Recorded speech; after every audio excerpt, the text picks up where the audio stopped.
আসসালামু আলাইকুম রহমতুল্লাহি ওবরকাতুহ। সম্মানিত দর্শক, আওয়ামী লীগ রাজনীতির ময়দানে এখন রীতিমতো যুদ্ধাবস্থায় রয়েছে এবং যেন যুদ্ধ নয়, এটা রীতিমতো গেরিলা যুদ্ধ।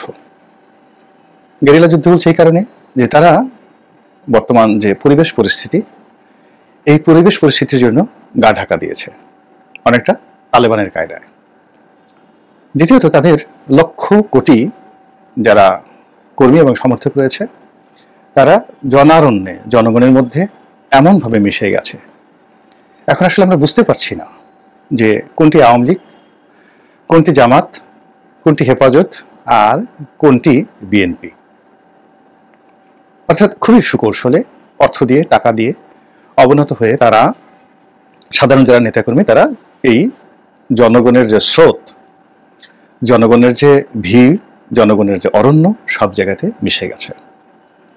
তাদের দ্বিতীয় টায়ারের যারা নেতৃবৃন্দ রয়েছে, মানে আমজনতা, কর্মী সমর্থক, তাদের বাইরে যারা রয়েছে, এদের সাহস, শক্তি এবং দলের প্রতি যে এদের আনুগত্য, এটি দেখেছেন যে ক্ষুদ্র পরিসরে হলেও যে বাংলাদেশে এখনো রক্তের দাগ শুকোয়নি, এখনো টকবক করে ফুটছে জুলাই এবং আগস্টের বিপ্লবের যে স্পিরিট, সেই স্পিরিট।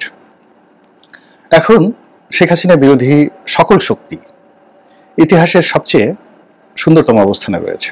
বিএনপি ঐতিহাসিক সময় পার করছে, সারা বাংলাদেশের আনাচে কানাচে যত শক্তি এবং অর্থের যে উৎসগুলো রয়েছে সবগুলো বিএনপির দখলে। যে জামাত সারাটা জীবন নিগৃহীত হয়েছে, অপমানিত হয়েছে, লাঞ্ছিত হয়েছে বাংলার জমিনে, তারা এখন ক্ষমতা, বিত্ত, বৈভব, নীতি নির্ধারণী থেকে শুরু করে ওয়াজ নসিহতের, আদেশ উপদেশের একেবারে সিংহাসনের চরম শিখরে তারা বসে আছে। তারা দুনিয়ার শক্তি রাখে, আখেরাতের শক্তি রাখে, বেহেশতে এবং দোজখের যে বর্ণনা এবং বেহেশতের টিকিটের যে মানে যাকে বলা হয় একেবারে এনক্যাশমেন্ট, বেহেশতের টিকিট দেওয়া।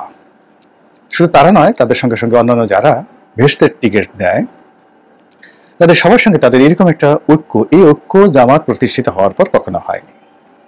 নীতিগতভাবে যারা পীরপন্থী, মাজারপন্থী, তাদের সঙ্গে জামাতের সেই শত বছরের বিরোধ, পাকিস্তানের বিরোধ ছিল, আছে, সৌদি আরবের সে বিরোধ ছিল, ইয়ামেনে ছিল, কাতারে ছিল, তারপর মিশরে ছিল এবং এখনও আছে।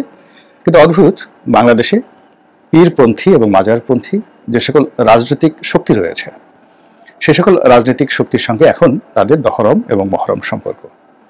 তারা কুলাকুলি করছে, চুমোচুমি করছেন এবং একে অপরের পক্ষে দাঁড়িয়ে বলছেন যে আমরা যা কিছু করছি আল্লাহর আইন প্রতিষ্ঠিত করার জন্য, মানুষদেরকে বেহেশতের পথে নেওয়ার জন্য এবং এই জমিনে কোরআন এবং সুন্নাহর ভিত্তিতে একটি রাষ্ট্র ব্যবস্থা প্রতিষ্ঠা করার জন্য আমরা চেষ্টা করছি। এইরকম সুযোগ পৃথিবীর কোথাও জামাত বা জামাতপন্থী অন্য রাজনৈতিক দল বা তাদের আদর্শে কোনো রাজনৈতিক দল এরকম সুযোগ পায়নি।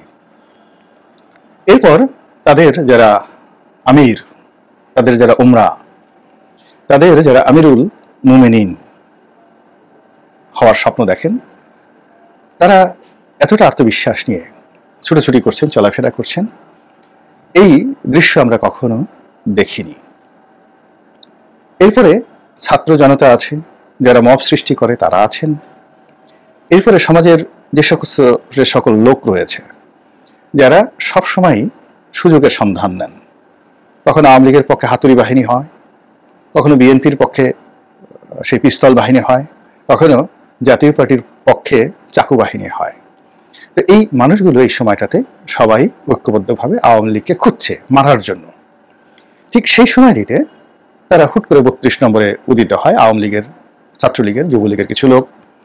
সায়দাবাদে তারা মিছিল করে, পুরো গোপালগঞ্জ তারা অন্য রাজনৈতিক দলের জন্য নিষিদ্ধ করে দেয়। আর দেশে এবং বিদেশে যে যেখানে পারে সেখান থেকে রীতিমতো গেরিলা কায়দায় তারা সেই অনেকটা শিশুরা যেভাবে লুকোচুরি খেলে, ভোকা, তারপরে কুক, এরকম তারা কুক বা ভোকা এরকম শব্দমালা উচ্চারণ করে তারা আমাদেরকে ভয় দেখায়। তো এই যে তাদের যে কর্মকাণ্ড, গেরিলা যে কর্মকাণ্ড, এটি থামছে না। এটি বেড়ে যাচ্ছে। এবং আমি চিন্তা করে দেখলাম যে তারা সামহাও যে ফিলিস্তিনের যে সংগঠন, সশস্ত্র সংগঠন হামাস, সেই হামাসের যে নীতি এবং আদর্শ সম্ভবত তারা অনুসরণ করছে। নেতিবাচক না ইতিবাচক সেটা ইতিহাস বলে দেবে, সময় বলে দেবে। এর কারণ হলো আপনারা দেখবেন যে দীর্ঘদিন ধরে হামাস যে কাজটি করছে সেটি হলো তারা একটি অংশ রাখে রাজনৈতিক। এই রাজনৈতিক যারা নেতৃত্ব রয়েছে তারা কেউ ইরান থেকে, তারপর কেউ কাতার থেকে তারা ভিডিও বার্তায় কথাবার্তা বলে। আর বিশ্বের বিভিন্ন দেশ, এমনকি ইয়েমেনে, তারপরে লেবাননে, সিরিয়াতে, ফিলিস্তিনে, গাজাতে, পশ্চিম তীরে, জর্ডানে, বহু দেশে তারা আছে। বিরাটাংশ পরিচয় গোপন করে। আর যারা নেতৃবৃন্দ তারা মুখে মাস্ক পরে অথবা শুধুমাত্র অডিও বার্তা দিয়ে, ভিডিও বার্তা তারা না দিয়ে, আজকে বহু দশক ধরে হামাস প্রতিষ্ঠিত হওয়ার পর এই নিয়মে তারা তাদের প্রতিপক্ষকে খোঁচা মারে এবং নিজেদের লোকের সঙ্গে যোগাযোগ রক্ষা করে। আর কিছুদিন পর পর সাধারণ মানুষকে জিম্মি করে একটা যুদ্ধ করে। এই যে একটা যুদ্ধ হলো, হামাসের এখানে কতটা লাভ হলো আমরা বলতে পারবো না, কিন্তু পুরো গাজা ধ্বংস হয়ে গেছে। তারপর প্রায় 40,000 নারী শিশু মারা গিয়েছে। এবং আজকে থেকে যদি পুরো গাজা পুনর্গঠন করা হয়, বিল্ডিং তৈরি করা হয়, রাস্তাঘাট, অবকাঠামো তৈরি করা হয় 20 লাখ লোকের জন্য, আগামী 15 থেকে 20 বছর সময় লাগবে। এই যুদ্ধে ইসরায়েলেরও ক্ষয়ক্ষতি হয়েছে, কিন্তু শেষমেশ এই যে কাজটি করলো তারা, যে গেরিলা যুদ্ধ তারা চালালো ইসরায়েলের ভূখণ্ডে গিয়ে, সেটাকে আপনি চুলচেরা বিশ্লেষণে আবেগ দিয়ে মানে অনেক কথা বলতে পারেন, কিন্তু যদি ম্যাথমেটিক্যালি কাগজ কলম নিয়ে হিসাবে বসেন তাহলে তারা আপনি বলতে পারবেন না যে তারা শতভাগ বিজয়ী হয়েছে। কিন্তু তারপরে তাদের স্পিরিট কমেনি, তারা আবার যুদ্ধ করবে এবং তার আগের মতো এখন হুমকি দিচ্ছে। এবং তাদের যে সহযোগী সংগঠনগুলো রয়েছে, আওয়ামী লীগের যেভাবে ভারত রয়েছে, তাদের ইরান আছে এবং অন্যান্য যে সকল বন্ধু সংগঠন রয়েছে, হুতি রয়েছে, হিজবুল্লাহ রয়েছে, তাদের মাধ্যমে তারা এখনো পর্যন্ত তৎপরতা চালিয়ে যাচ্ছে। তো এই যে হামাসের যে কর্মকাণ্ড, সেই কর্মকাণ্ডের সঙ্গে যদি আওয়ামী লীগকে আপনি তুলনা করেন, দেখবেন যে তাদের বেশিরভাগ নেতা এখন খুব সতর্ক সহকারে অডিও বার্তা দিচ্ছে, কিন্তু বেশিরভাগ ক্ষেত্রেই তারা লোকেশন বলছে না তারা কোথায় আছে। তারা কি পাহাড়ে, পর্বতে, গুহায়, দেশে বিদেশে, হিমালয়ে, নাকি কেওক্রাডাঙে, নাকি আফ্রিকার জঙ্গলে অথবা সুন্দরবনে, কোথায় আছেন তারা বলছেন না। তাদের আরেকটি বিরাট অংশ, তারা শুধুমাত্র অডিওতে কথা বলছেন, ভিডিওতে কথা বলছেন না। No one. তাদের যে সকল নেতা, অন্তত পক্ষে 1 ডজন নেতা এই দলের যে ফান্ড, টাকা পয়সা গত 15 বছর যাবত তারা গ্রহণ করেছেন, সঞ্চয় করেছেন এবং ফান্ড তাদের হাতে রয়েছে। তারা সবাই নিরাপদে চলে গেছেন এবং আওয়ামী লীগের ফান্ড যারা, যাকে বলা হয় রেইজ করেছেন, টাকা পয়সা যারা হ্যান্ডেল করেছেন, সে আওয়ামী লীগের